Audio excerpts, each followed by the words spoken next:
আসসালামু আলাইকুম, সবাই কেমন আছেন? আজকে আমি করব চিকেন ভেজিটেবল রাইস। এটা করার জন্য আমার যা যা লাগবে দেখেন, আমি তা সব নিয়ে নিলাম। লাগবে পোলাও চাল, তারপরে বিভিন্ন রকমের সবজি, পেঁয়াজ আর মুরগি। আমি প্রথমে মুরগিটাকে সেদ্ধ করে দিয়েছি আর বিভিন্ন রকম সবজি তাও সেদ্ধ করে দিয়েছি।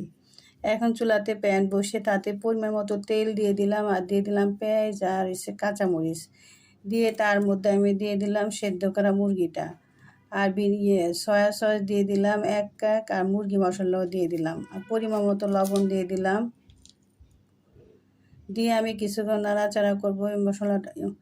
তারপরে এখানে আমি 300 গ্রাম পোলাও চাল দিলাম, গরম মশলাও দিয়ে দিলাম আর দিয়ে দিলাম বড় একটা লেবুর অর্ধেকটা চিপে, কারণ এই লেবুটা দিলাম যাতে পোলাওটা ঝরঝরা হয়। আর এই পানিটা হয়েছে সবজি আর মুরগি সেদ্ধ করেছে সেই পানিটা। এখন আমি পরিমাণ মতো চিনি দিয়ে দিলাম হালকা টেস্ট আসার জন্য।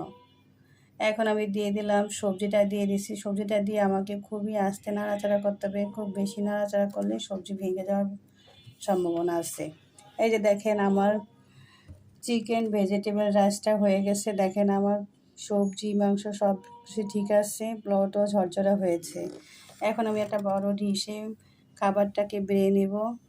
সবাই যেহেতু খাবার টেবিলে বসছে, আমি খাবারটা এখন সবাইকে দিয়ে দেব।